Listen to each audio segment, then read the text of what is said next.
Bila kita bicara pasal politik, satu soalan Alas. Adakah tuan berdua berminat untuk menjadi calon ke apa ke? Tuan? Saya mak tak kasih tuan. Mak tak kasih? Mak tak kasih. Saya pun rasa saya belakang tabir sudahlah. Kalau ada orang tu nak lah. Kalau tak saya memang tak nak. Jawab tuan. Sebab tahu ada politik-politik lain tengah tengok. Saya bagi tahu jujur Buat mati tak buat mati. Jadi maksudnya apa? Dalam hidup kita kena rasa semua. Buat mati tak buat mati, jadi baik buat daripada rugi. InsyaAllah ada rezeki, moga dikabulkan hajat di hati. Berakit-rakit ke hulu, berenang-renang ke tepian, bersakit-sakit dahulu, bersenang-senang kemudian. Final ego, ego, final ego, ego, final ego, ego. Ini peluang untuk ubah hidup. Assalamualaikum pagi. Okey, pembuka tirai 2024 Fana Evo Podcast. Hari ini kita bawakan secara kelainan tuan-puan, di mana kita buat outdoor. First podcast kita outdoor tuan. Dan kita ada tetamu baru lah tuan. Nanti saya kenalkan dulu. Dan sebenarnya saya nampak dua-dua macam baru sebenarnya. Dua-dua macam baru. Dan macam kalau famous, ada satu kartun yang famous pun ada. Macam-macam watak ada saya nampak. Kalau kat komen lah saya nampak. Sebab ada tim yang buat posting tu kan. Oh, saya ketawa tuan bila tengok apa komen-komen usahawan di social media. Apa yang membuatkan tiba-tiba mungkin rakyat yang tak tahu lagi, ataupun netizen tak tahu kenapa tiba-tiba berubah image. Apa sudah terjadi kepada Tuan Fahdi dan juga CEO kami Tuan Pudin. Tiba-tiba image rambut yang sama. By the way, selamat datang ke Fana Evo Podcast. Episod baru untuk season yang baru. Episod pertama untuk season yang baru dikuasakan oleh Kuasa. Secara outdoor kita buat dan dengan penampilan khas dan penampilan sulung CEO Group of Company Fana Evo, iaitu Tuan Syarifuddin Saidan. Perkenalkan diri sikit Tuan Pudin. Kita orang dah kenal 2 season dah. Okay, saya Syarifuddin Saidan. Boleh panggil saya Tuan Pudin. Alhamdulillah untuk season ketiga ni saya dijemput masuk lah. Tapi permulaannya biasa ada rambut. Ni sebab baru balik daripada Mekah dan Madinah. Itulah. Tapi ramai yang cakap lebih kacak tu yang Alhamdulillah lah. Okey kat tu. Okey. Dan dia bagus bila kita botak ni kan. Apa kelebihannya? Satu, jimat masa. Jimat masa. Habis mandi, zap, habis. Settle. Tak ada nak minyak rambut kamu, dia semua settle. Yang kedua, kita tak payah nak dia jimat duit. Minyak rambut tak payah, sikat tak payah, like, dia berangin. Yang ketiga, dia ringan kepala. Ringan. Oh, mandi sejuk. Ambil uduk pun dia sejuk kepala. Oh. So bolehlah pula next. Tak payah tunggulah Mekah Madinah tu botak. Boleh nampak agak. Saya just nak tambah juga pasal botak tuan. Saya tengok mostly CEO ataupun orang-orang besar dia memang botak. Jeff Bezos kan, macam Elon Musk tu dia tanam rambut tu. Dia tanam rambut dengan kan, tapi orang besar ni itulah. Tu saya boleh nampak resemblance tu. Okey, faham. Okey, kita tak nak bicara isu botak sebenarnya. Isu sebenarnya adalah saya nak tanya soalan lah berkenaan 1 tahun kerajaan Madani. Syok sikit kan, kerajaan Madani ni. Kita nak buat report card. Ni segmen apa ni? Ni segmen baru. Segmen baru. Dia tak pernah sentuh kerajaan. Yes. Sentuh masa sebelumnya. Ya. Selalu kita sentuh usahawan kan. Tapi sebenarnya isu yang kita nak bawa ni adalah isu yang melibatkan usahawan juga akhirnya. So kita nak bertanya report card mereka lah. Sebab saya rasa mungkin PMX pun pernah tunjuk dia punya report card. Kita sebagai tuan sendiri, Tuan Pudin, Tuan Fahdi yang selaku usahawan sendiri, dari mata kaca Tuan Fahdi dan Tuan Pudin lah, kerajaan Madani. Madani ni dalam bahasa Arabnya adalah bersatu, something like pengumpulan. Itu maksud bahasa Arabnya lah. Jadi apa pencapaian kerajaan Madani yang so far Tuan nampak kebaikannya untuk rakyat Malaysia dan juga usahawan khususnya, dan kekurangan. Kebaikan ada, mesti ada kurang juga. So boleh kita share saya? Yang saya nampak, saya tak nampak. Kalau kita tengok secara keseluruhan, kebaikannya ada banyak juga. Dia berani untuk buat perkara-perkara yang bagi saya agak mendatangkan konflik ataupun mendatangkan feedback yang kurang enak.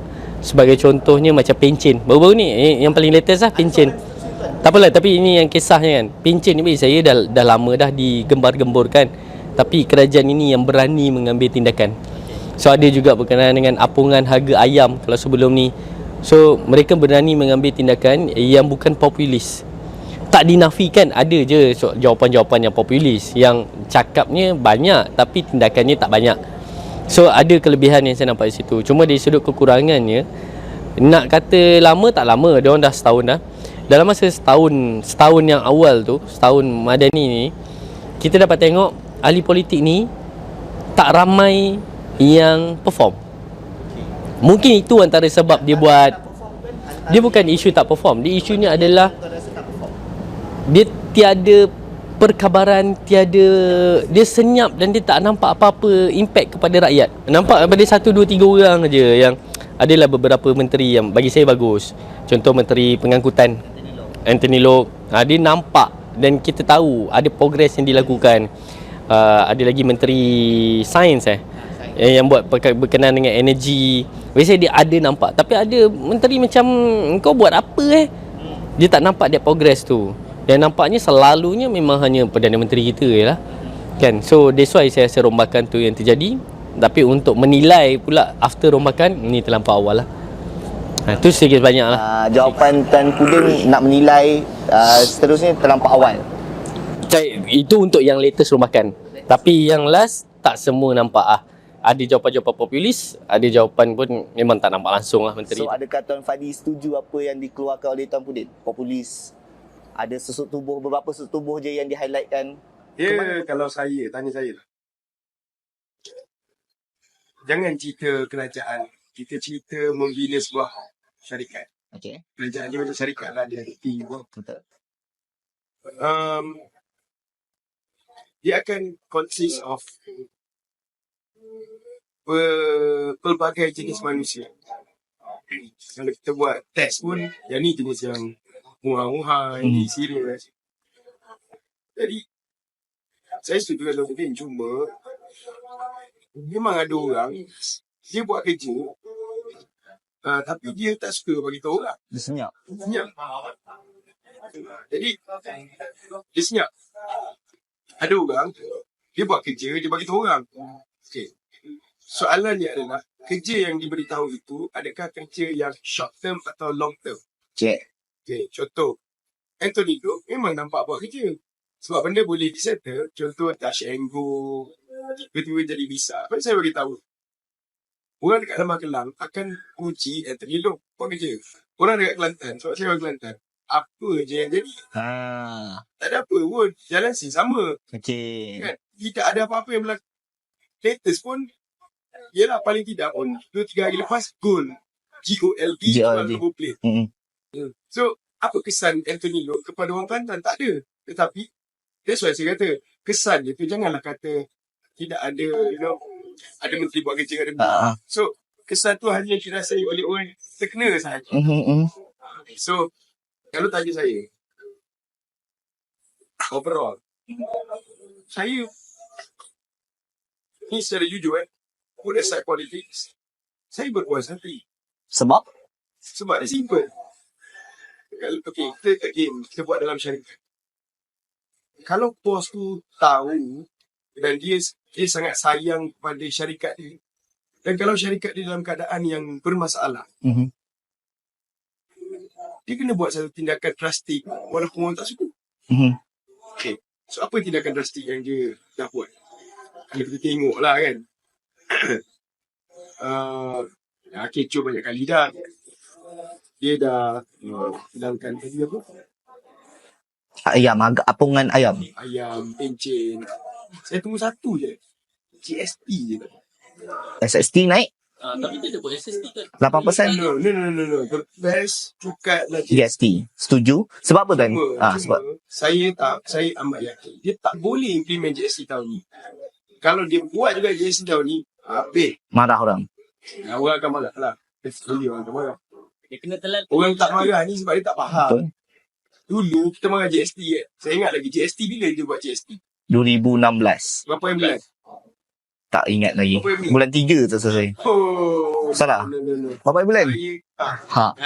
Tapi ni buat portion. Saya tahu. Okay. Tanya Tuan Fadi je. Berapa bulan Saya Tuan? ingat GST bila buat. Membayar cukai ni. 2015. Kenapa saya ingat? Kenapa saya ingat tarikh? Sebab memang saya rasa saya kena April Fool masa tu. Okey, betul April Fool. Betul. April Fool. Betul. Betul. April GST adalah April Fool 2015. Troll tu pun April Fool. Sebab apa? Dia bukan 1 April 2015. Impak dia March tu sales saya drop. Sales saya drop gila-gila sebab orang takut, orang kata ekonomi akan crash bila GST ada. Saya memang tak tahu nak buat apa dah masa tu. Sampai 1 April memang kena April Fool oleh government Malaysia. Masa tu Waktu. Okey. saya cakap dengan satu kebodohan, tak faham cukai. Saya tak faham SST tu macam mana, GST macam mana. Tapi the moment GST tu dilaksanakan dan dikembalikan SST, saya kata Tak bagus. kalau tak macam baik GST. Cuma kalau nak implement mungkin bukan drastik naik 6. Orang marah hari tu GST 6. Okay, you start dengan like 3 contoh. 3 maybe kecil kena sangat. 5 ke 4 ke. Maybe kan. I don't know tak boleh setuju ke tak. Tuan Puding, SST ke GST ke ataupun GST? Sebab apa? Dia orang paling berkira dalam dunia ni. Dia GST. Kenapa GST? Sebab ramai netizen Tak faham. Even PMX pun mungkin waktu ketika tu pun dia antara orang yang tak patut GST semua, betul tak? Of course lah. Opposition, kerja dia lah. Jadi tapi kenapa GST? Kenapa rasa bagusnya GST daripada SST? GST ni dia akan kena tax di semua level. Semua level, daripada pengeluar, daripada pengeksport, semua level kena. Dan akhirnya manfaat tu lebih banyak kepada pengguna. Kalau SST ni dia lebih kepada individu tertentu, ada certain level tu dia boleh lari. Dan baru-baru ni nak naik daripada 8 ke 10 ke. Minta maaf. Cepat sangat naik tu pula. Kan? Dan dia kata makanan tak kena. Exclude. Tapi dia chain reaction. Harga makanan confirm akan naik sebab pengangkutan pun tak kena rasanya. Logistik je, saya tak ingat mana yang kena tu. So macam mana makanan tak kena tapi logistik kena? Makanan tak ikut logistik ke? Tepung, minyak apa semua tu mesti ikut logistik. So bila logistik naik, makanan akan kena. Harga dia akan menaik walaupun SST tu maintain. Okay, so kita nak akan go deep lagi soalan SST, GST. Tapi sebelum kita go deep ke arah yang kerajaan madani and so on, saya nak tanya pula soalan seterusnya berkenaan FUNEVO 2024. Dengarnya ada something new dekat FUNEVO. Dengarnya dah ada TVET, dah ada college. 2024 ni yang bagusnya adalah kita dah mula masuk ke arena pendidikan secara formal. Kita dah usaha lebih, saya rasa dalam 2 tahun juga untuk ke arah ni. Banyak jalan yang kami usahakan. Tapi akhirnya TVET adalah jalan yang best ya. Disebabkan salah satu pun kita dapat tengok student sekarang ni 70% tak nak sambung belajar dah. 70% tak nak sambung belajar, masuk diploma ke masuk degree. Disebab oleh jangka masa yang panjang. Dia orang nak cepat. Sekarang ni budak-budak nak cepat apa semua. So dan kerajaan sangat push kepada kemahiran. So dia sesuai TVET dan alhamdulillah FUNEVO dapat menjadi TVET yang pertama untuk menyediakan program digital marketing tahap 3 yang bantu lepasan SPM ataupun dia boleh bermula daripada umur 16 tahun ke atas lah. Nah, itu adalah benda yang latest yang insya-Allah tahun ni malah kita dah buka dah pendaftaran. Dah ada punya dalam daftar dan kita akan mula buka dia punya semester pada bulan 3 ni. 11 bulan 3. 11 hari bulan 3. Kelas pertama 11 hari bulan 3. So yang mana yang rasa macam ada anak yang tengok anak tu macam yelah anak sekarang ni kan jadi influencer, celebrity, instead of dia orang jadi dalam keadaan tiada ilmu, datang belajar untuk ada ilmu. Masa pun tak panjang, setahun setengah je. Terus dapat TVET dan insya-Allah saya kira pasti digital marketing adalah satu industri yang memang semua bisnes perlu. Malas nak join, nak masuk. Tahu membaca, tahu mengira. Okey lah tu. Boleh lah. Boleh masuk. Okay. So kalau nak daftar boleh pergi ke website funevo.edu.my. InsyaAllah anda kalau ada anak-anak ke saudara mara yang mungkin ke arah skill, boleh daftar di sini. Ke arah skill yang berkaitan dengan digital marketing, content, suka buat live, ini semua. Malah kalau kita dapat tengok sekarang ni banyak jawatan-jawatan baru yang berkaitan dengan live pun orang dah dibayar dah sekarang ni. So ini semua bagi kami ni ada satu fardu kifayah buat kita menguruskan dengan cara yang elok lah. Okay. So saya nak tanya chairman Fani Evo pula, Tuan Fani. Kenapa buka college? Kenapa buka college Saya ada Bismillahirrahmanirrahim. something yang tuan nak bawa. Okey, misi Fani Evo ni dia tak lari dengan satu perkara. Saya bagi tahu kepada tim Fani Evo semua. Satu je. Apa saja kita nak buat, sungai utama kita adalah pendidikan. Kerja kita adalah untuk mendidik manusia jadi orang yang bukan saja ada skill tapi juga ada attitude yang baik, dan pada masa sama dia mesti ada Tuhan dalam hati. Sebab itu kita Fani Evo ni kita start like 7 years, 7 tahun. Dalam masa 7 tahun tu kita ada roadmap kita. Kita ada roadmap 5 tahun pertama apa kita nak capai. Kita akan buat begini, begitu, begini. Dan masuk fasa kedua. Sekarang ni Fani Evo dalam fasa kedua, iaitu sepatutnya 5 tahun kedua. Tetapi dia ada COVID tengah-tengah. COVID tu merencatkan sedikit perjalanan. Ambil masa 2 tahun COVID tu. Dan lepas COVID tu barulah kita launch kita punya college. Dan college ni kita nak cover education ni. Bila saya kata sungai education, kita nak cover daripada sekecil-kecil budak sampailah orang tua, sampailah usahawan yang berniaga besar. Bukan orang tua maksud saya orang tua-tua tu kan. So kita dah selesai dekat, kita panggil Fani Evo Academy. So yang buat training, kita buat usahawan-usahawan punya road tour semua tu. Ini academy. Kita masuk fasa kedua lah sekarang ni, untuk mendidik remaja pula. Sebab tu 16 tahun boleh start masuk college. Awal 16 tahun. 16 tahun masuk college. 17, 18 habis terus boleh start kerja masuk. Dan kita bukan saja nak buka college tu kat Malaysia. Latest kita akan ada discussion dengan Indonesia.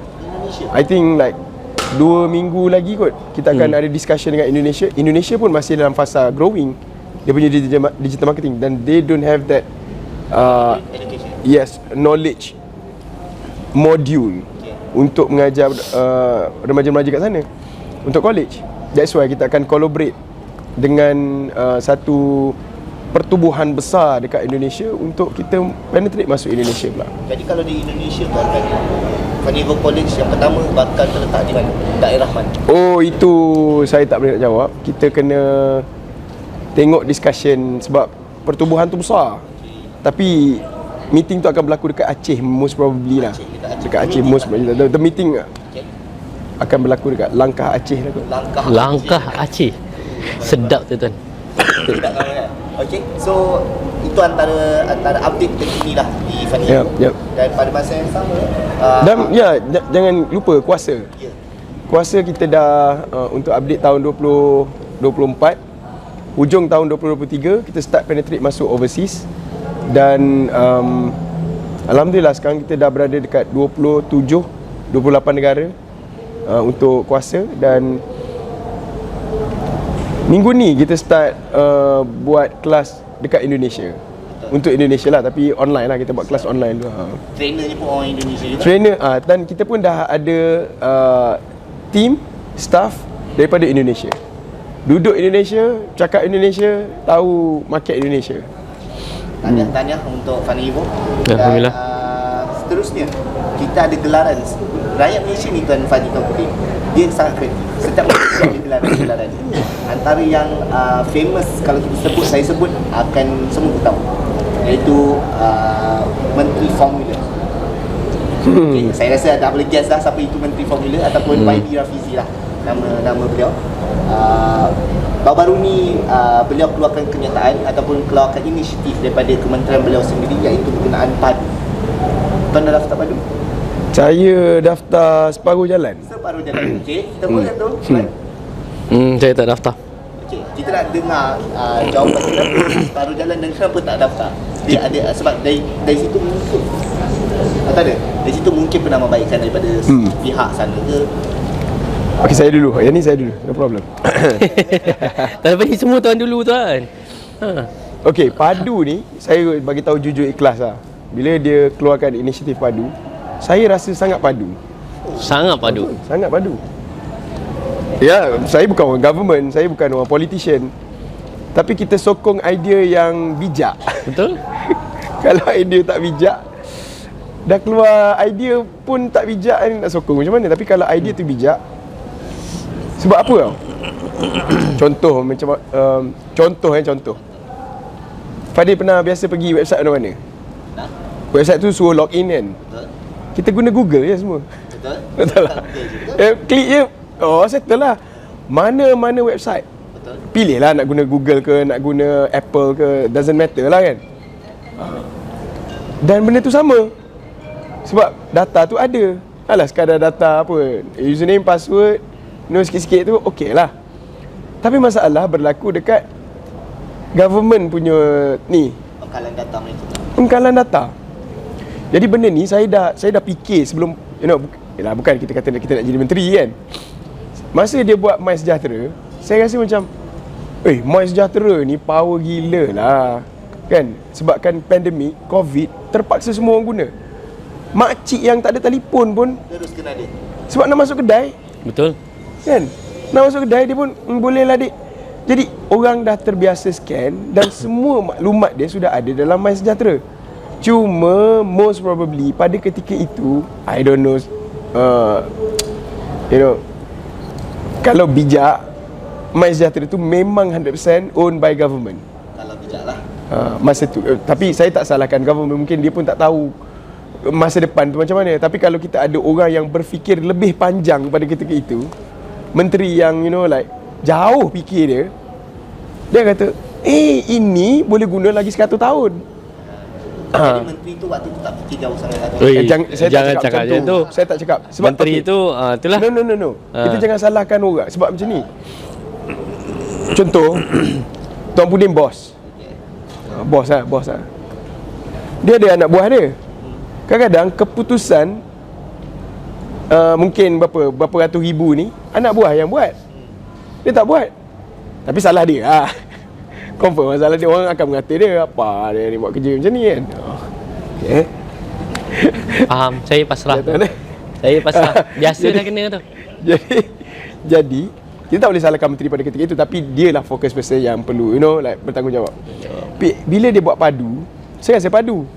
Cuma kenapa saya tak register? Saya register halfway sebab saya duduk kat Mekah masa tu. Jadi saya buat halfway. Lepas tu pada ketika tu saya jet lag rasanya. Saya buat lah time tu. Lepas tu dia suruh scan guna phone.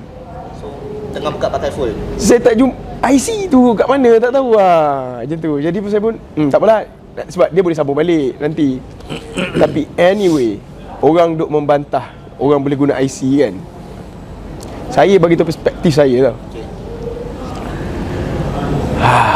Saya faham kenapa kementerian buat kaedah yang begitu, supaya memudahkan kita register kat depan. Dia macam ni. Registration. Jadi kau kata nanti orang guna IC kau lah, terlalu mudah lah, sepatutnya guna muka dulu apa semua. Tak payah bagi saya. Tak payah. Sekarang ni dia nak register je dulu. Dia panggil mudahkan pendaftaran kat depan, payahkan kat belakang. Dia bukan payahkan kat depan. Bila kau payahkan kat depan, Lagi orang tak nak. lagi orang bahasa mudah dia piss off lah. Awal-awal dah susah. Apa ni? Baik mudahkan kat depan. Bila mudah kat depan, at least dia macam kalau kita berniaga, buat opt-in form, minta email je kat depan. Mudah lah orang isi. Mudahlah orang isi. 1 step, 2 step. Cukup. Tuan, kalau saya boleh tanya lah kan. Tuan macam agak against dengan padu ni. Tak padu okey, implementation wise sahaja. Dari sudut idea tu bagus dah. Kenapa saya kena daftar kalau dia sendiri boleh ambil data sekarang? Contoh SPRM, dah data saya. Kenapa itu yang dia tak jadi sebagai benchmark dan dia kumpul daripada semua agensi yang ada, gabung je lah. Dan bila kita masuk, kita hanya validate sahaja betul ke tidak. Kenapa saya kena masukkan semua balik? Tuan. Ini rakyat tanya saya. Tak, soalan. Ni, Tuan dah buat belum? Belum. Dah tu. Yang tuan marah-marah ni apa? Buat dulu. Tuan go through dulu. Sebab tak integrate dia tu. Saya rasa tak integrate. Tuan sedang jadi rakyat sekarang ni tuan. Rakyat ada 2 jenis. Rakyat bijak. Saya kau bijak. Sabar, buat dulu tuan. Apa yang membuatkan tuan yang sendiri tak daftar? Apa sahaja. Saya bukan nak ni. Tapi saya cakap, saya tak pernah dapat bantuan daripada kerajaan. Dia cakap pasal padu tu dah akan memudahkan dapat bantuan. Sama ni kau tak pernah bantu pun, dah kenapa aku nak register? Emang confirm aku tak dapat pun. Fine lah. T20. T20 jadi Tak. T20 Tier 1. Tier 1. Terima kasih tuan. Sebab dia punya periklanannya begitu. Dia cakap pasal bantuan semata-mata. Sebab again, padu ni bagus. Bagi saya memang bagus. Sebab dia menggabungkan semua, centralize. Tak payah dah saya nak pergi sini nak kena daftar balik sebab dia dah tu. Tapi dari sudut implementation wise macam and marketing wise, dia cakap pasal bantuan je. Dia tak nampak pun pasal benda-benda lain. kenapa padu ni kena ada. Kenapa ni? Dia tak ada buat marketing. Bukan target market lah, senang. Marketing market tu. lah. Tengok sekarang pun baru berapa yang daftar? 2 juta. 2 juta daripada berapa rakyat Malaysia? 30 juta. Kita ambil lah yang dewasa saja berapa juta? 50%. Berapa persen je yang daftar pun? Rendah pasal rendah. Tapi tak apa. Ini Tuan Pudin ni adalah orang yang jenis, kenapa scan-scan MySejahtera? Apa? Betul, saya scan tuan. Saya scan. Contoh orang yang macam tapi bila kalau tak scan tak boleh masuk kedai, dia akan buat. Ni saya orang bukannya- jenis yang apa ni, saya tak Apa dia perlu. panggil apa Dia panggil macam contoh Apple keluar iPhone beratur kat luar untuk dapatkan yang first. Saya cakap, tak apa kau ambil dulu. Nanti bila dah tenang tu ni lah. So saya relax dulu lah kau ni. Definitely akan ada banyak salah punya. Kan banyak isu apa semua, hiccup, technical issue apa semua tu. So saya tunggu bertenang dulu dan berapa nak kalut. Nanti kena daftar juga. Akan diwajibkan jugalah. Akan diwajibkan juga. Ni bijak. Dia relax. Wait and see. Dia relax. Relax lu lah, tak payah kalut lah. Agency je tak ada. Again, marketing. Marketing lah. Dia kena, menteri tu kena datang ke InsyaAllah kelas. jumpa Panggil Ibu, kita bantu. So kita berehat seketika sebab sekejap lagi saya akan tanya. Tengah panas, bagi sejuk, minum air dulu. Dah ada baru dah. Kita berehat seketika, jumpa anda sebentar lagi. Pagi. 7 tahun komited memperkasa usahawan kuasai strategi pemasaran digital. Funnel Evo dianugerahkan Super Brand in recognition of your branding excellence. Alhamdulillah syukur pada 17 November lepas hari Jumaat. Funnel Evo telah dianugerahkan Super Brand in recognition of your branding excellence. Ini antara hasil kejayaan Funnel Evo yang telah membimbing lebih 330,000 pendiri bisnes semenjak 2016 secara online dan offline.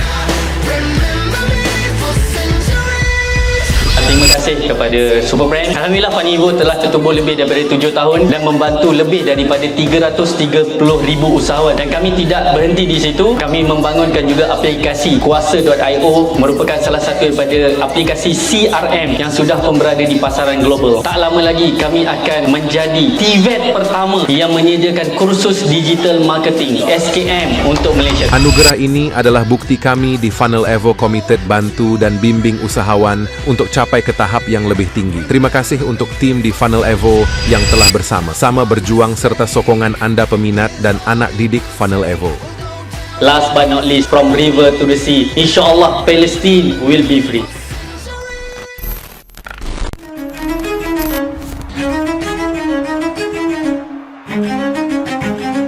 Okey, selamat kembali kepada Funnel Evo Podcast. Soalan panas tadi, masing-masing ada pendapat. It's okay kita raikan pendapat. Tapi soalan seterusnya kepada Tuan Fadi saya nak tanya. Padu, berkenaan padu lagi, masih dekat padu lagi. Memang senang ingat. Cuma ada kena-mengena ke? Boleh ke padu ni boleh bantu usahawan ke dari sudut situ? Pada pandangan saya lah, dia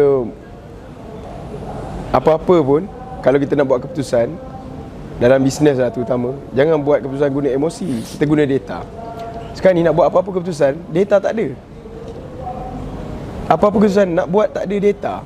That's the problem. So bila padu ni ada, ini adalah starting point big data untuk Malaysia. Starting point. Jadi kalau kita nak condemn banyak-banyak pun, saya boleh cakap dan saya boleh jamin padu akan ada dekat Malaysia, akan wujud dekat Malaysia untuk satu tempoh yang sangat lama. Paling tidak pun dia orang akan tukar kulit. Dia macam dulu BRIM, tukar kulit tu, tukar kulit ni, sara, apa benda kan. Tapi padu is going to be there untuk masa yang sangat lama. Dan data tu akan keep on bertambah. Dan kalau kita boleh implement dengan force, semua agensi lepas ni registration, usahawan ke apa ke nak guna geran ke apa, kena memohon melalui padu. Contohnya lah. Satu klik Prap, semua keluar. Integrate pula dengan bank. Dah, memang Saya menyokong. Dia a good starting point. Benda baru start. Definitely akan ada banyak salah. Kita nak condemn lebih pun buat apa? Sebab dia benda tak pernah ada, baru buat. Banyak salah tu standard lah. Tapi kita akan better do and improve rather than talk and no action. So dia dah start. So again, dia dah gabungkan a few. Cuma banyak lagi agensi yang kita boleh gabungkan, especially yang melibatkan keusahawanan. Sebab untuk makluman ada je usahawan yang hidup dengan geran. Dia pergi Mara, dia ambil Mara punya. Dia pergi Felda, dia ambil Felda punya. Semua dia tibai. Sedangkan ada potensi sebenarnya dia tak layak pun, dah satu cukup lah. So dengan adanya padu ni, kalau boleh integrate dengan lebih banyak agensi, dia tak ada redundancy. Dan peagihan grant ataupun subsidi ni boleh disusun atur dengan lebih baik kepada semua, lebih banyak usahawan dapat manfaat. So that's why implementation wise and marketing. Okey, soalan terakhir, saya nak tanya soalan terakhir berkenaan polisi kerajaan. Okey, baru-baru ni diumumkan bahawa nombor pencen untuk kaki tangan awam yang baru masuk. Jadi dari sudut usahawan, dari sudut ekonomi, Tuan Fadi lah. Boleh? Tuan Fadi ada pendapat ke berkenaan polisi kerajaan yang terbaru di mana dah nombor pencen? Ya, bagi saya bagus. Saya dah ulas benda ni, saya rasa hari tu. Oh, dah ulas? Saya ada bagi tahu, saya tak ingat. Masa live kot, dalam live saya bagi tahu. Saya bagi tahu ya, memang bagus. duit kau tak ada, kau nak spend apa?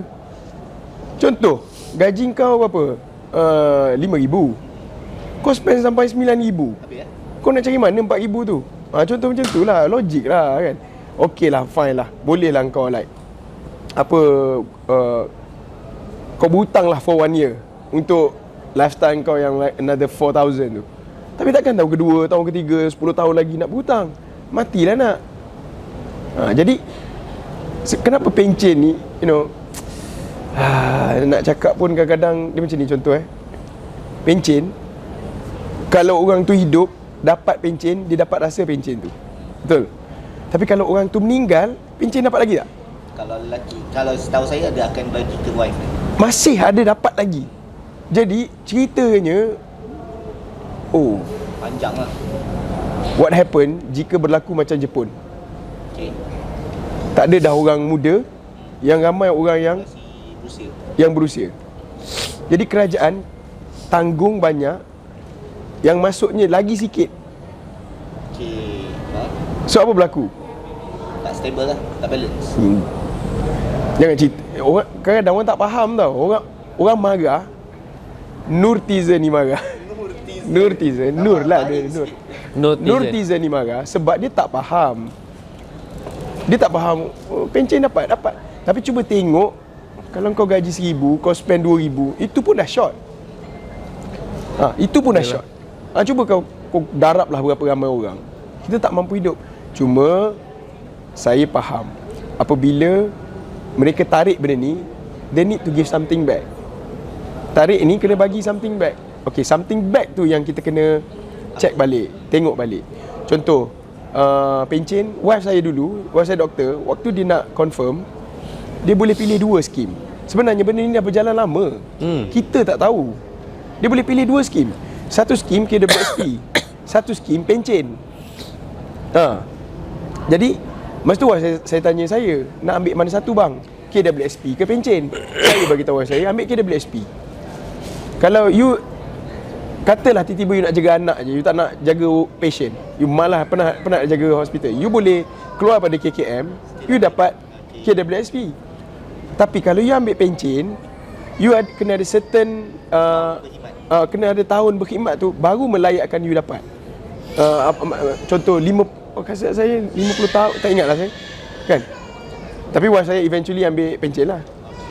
Ambil pencen. Jadi sebenarnya dah ada benda tu, dah lama dah benda tu berlaku. Cuma kita tidak, Nurtizen tidak didedahkan dengan benda tu. Kenapa kerajaan buat kontrak? Nak kurangkan dia punya kos Kalau tak bayar pencen juga. ya, sebab tu dia bagi kontrak. Kalau dia bagi permanent, Habis semua pencen lah. start dah pencen. Maksudnya the moment kau ni habis pencen. Lepas tu dia bagi kontrak. Orang tak faham. Kenapa boleh je, contoh siapa-siapa masuk company kita, bagus je kita terus confirm. Tapi kenapa dia tak boleh confirm? Sebab kan aku confirm kan, kena bayar pencen. Walaupun dia bagus.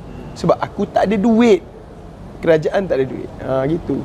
Dari sudut Netizen sekalian, yang nak condemn, saya bukan orang kerajaan. Tetapi Allah turunkan ayat pertama untuk Nabi SAW. Wahyu pertama, Iqra, baca. Jangan baca Twitter. baca baca X. Baca X habis kau. salah follow habis. Salah pun habis. Dan tu dia pula. Yelah, again, dia implementation awal tu bagus, tapi dari segi marketing lah kan, betul tak? Dari sudut pemahaman orang untuk memahamkan, dia terus umum. Sebab dalam keadaan sekarang ni, rakyat Malaysia ni dia cepat panas tau. Tak tahu, mungkin sebab cuaca ke apa ke, trigger sikit macam tu kan. Relax lah. So bagi saya memang betul pun apa Tuan Fadi kata. Dia pencen ni ada bebanan kewangan yang tinggi untuk kerajaan Malaysia. Bayangkan, dah lama pun benda ni berlaku. Bayangkan 2040 nanti 120 bilion hanya untuk pencen. Kalau pencen diteruskan. So kalau dah semua duit pergi ke pencen, mana datang duit nak pergi lebuh raya ke, jalan raya ke, hospital ke, infrastruktur ke, mana nak datang duitnya? Nak buat menara satu lagi ke? Buat menara ke? Silau.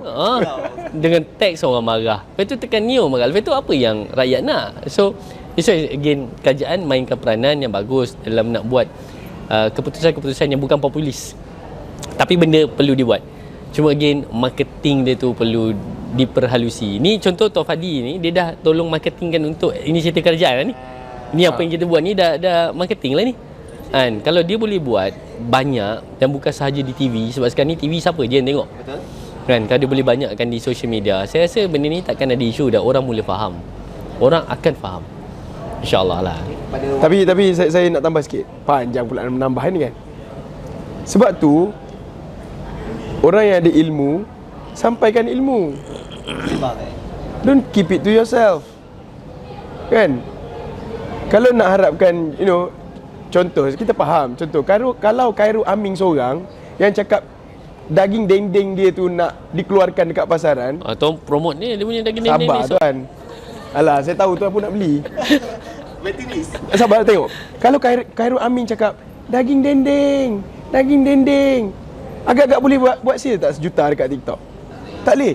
Tetapi sekarang ni kalau tengok dekat social media, Nurtizen malah portal berita yang high end sikit. Contoh macam amans.my, kita petik semua, lepas tu tag amans.my. Mungkin kita boleh collaborate nanti. Amans.my pun bagi tahu tentang Khairul Amin nak launching.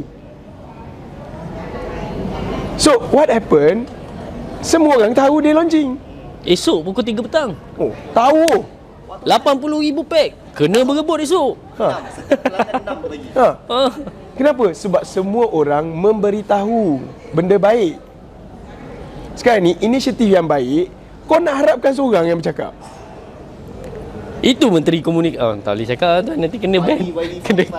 Tak, betul. Betul lah, betul. Saya faham YB tu kena buat kerja. Tetapi kalau orang tu faham benda tu bagus, buatlah kerja sama-sama. Betul. Jangan untuk dapat perhatian government, tapi kita kena ingat ada satu ayat Al-Quran. Saya baru jumpa ayat Al-Quran. Bukan baru jumpa, yalah. Sementara Tuan Fadi mencari, saya suka dengan Ni tak payah sebentar. No. Baru kita cakap pasal padu ni, satu SMS masuk Kementerian Ekonomi 11.21 dengan sekarang. Daftar dan kemaskan ni maklumat di sistem pengkalan data utama. Macam kau tahu aku tengah cakap pasal kau ni. Dia tengah sebelum buat promotion 31 bulan Mac. Yelah, baru. Kita baru cakap baru dia buat. Bukan tuan cakap baru dia buat, dia dah buat. Tak masuk je mesej. Tapi again, ini hard sell tuan. Dia suruh bagi tahu. Tu daftar, tapi forward. Tuan lah jadi menteri tuan. Bandai sangat. Pergi masuk bertanding tu. Apa? Lembah pantai? Lembah pantai. Pantai ya. Cik, ayat Al-Quran. ayat silakan. Ayat Al-Quran. Bismillah. Dan Tuhan berfirman, ni ayat surah Al-A'raf ayat 96. Dan Tuhan berfirman, sekiranya penduduk negeri itu beriman serta bertakwa, tentulah kami akan membuka kepada mereka pintu pengurniaan yang melimpah-limpah berkatnya dari langit dan bumi. Tapi mereka mendustakan Rasul kami, lalu kami timpakan mereka dengan azab siksa disebabkan apa yang mereka telah usahakan. Allah kata apa?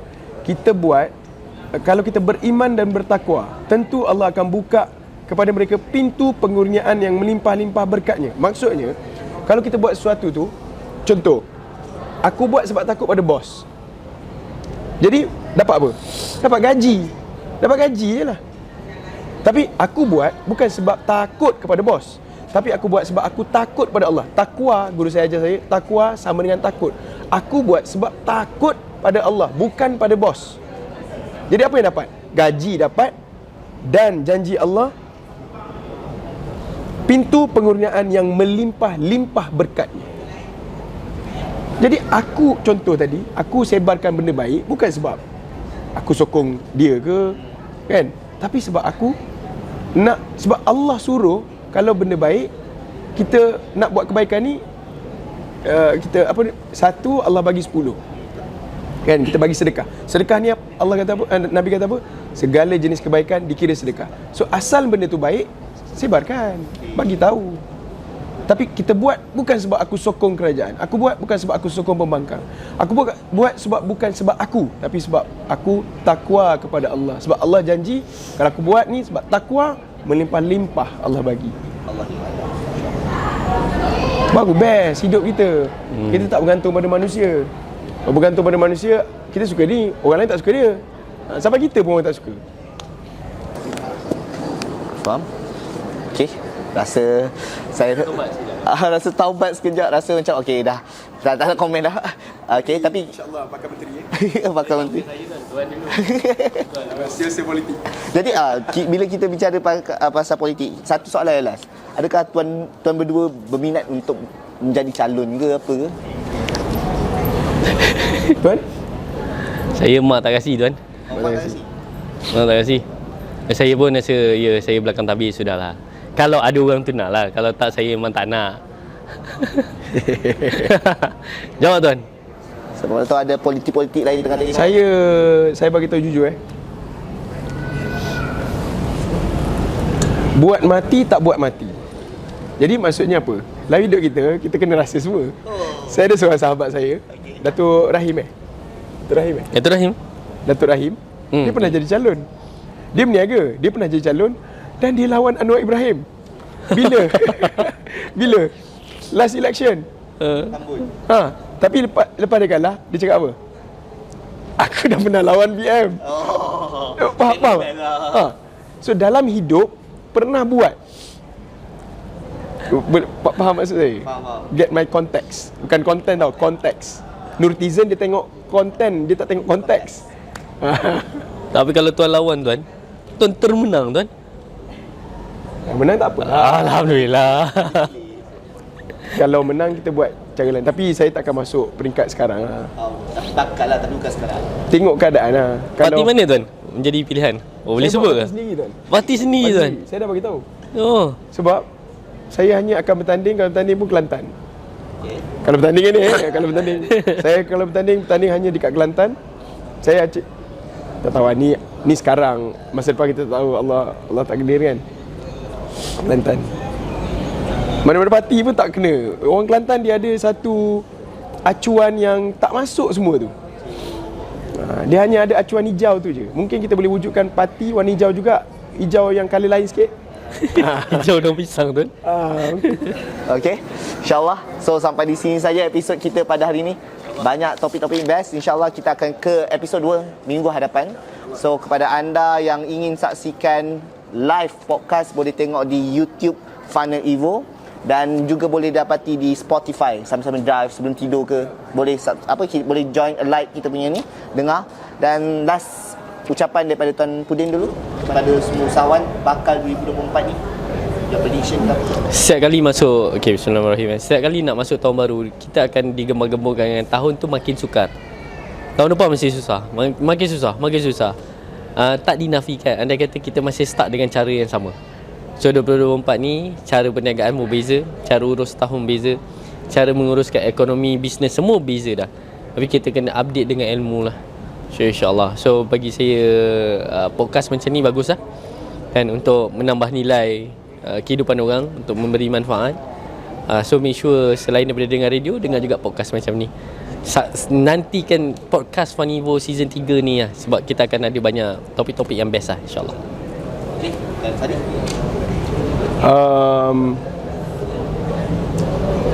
Bagi saya paling penting lah, yang Tuan Pudin cakap tu betul, tapi paling sukar adalah untuk jaga iman. Paling sukar adalah jaga iman. Sebab setan ni dia, tak tahulah, minta maaf, ni mungkin bukan agama, tapi bukan kelas agama, tapi kita kena ada agama.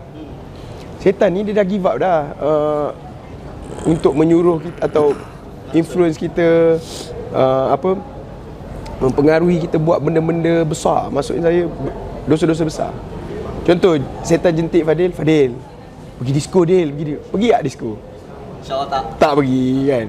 Muka macam nak pergi. tak. Contoh. Dia dah give up dah untuk hasut kita buat perkara-perkara besar, dosa-dosa besar. Disco ke, berzina ke, minum arak ke, terutama kat Malaysia kan.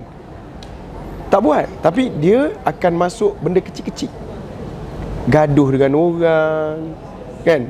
Tipu kecil-kecil, konon-konon tipu sunat kan.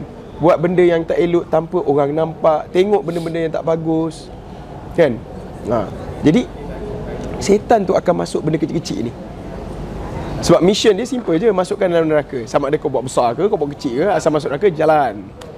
So benda paling penting adalah iman. So macam mana nak protect iman? Tu benda yang penting usahawan kena tahu. Protect iman dengan cara duduk di dalam jemaah bisnes yang mereka sentiasa bercakap tentang Allah dan Rasul.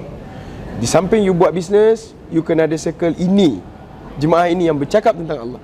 Bila dalam satu jemaah, dalam satu mesyuarat bercakap tentang Allah, ada berkat dalam tu.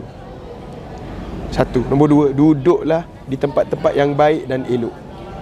Jangan pergi duduk tempat-tempat tak bagus. Contoh healing, pergi seorang-seorang. Nabi kata dalam jemaah, dia pergi seorang-seorang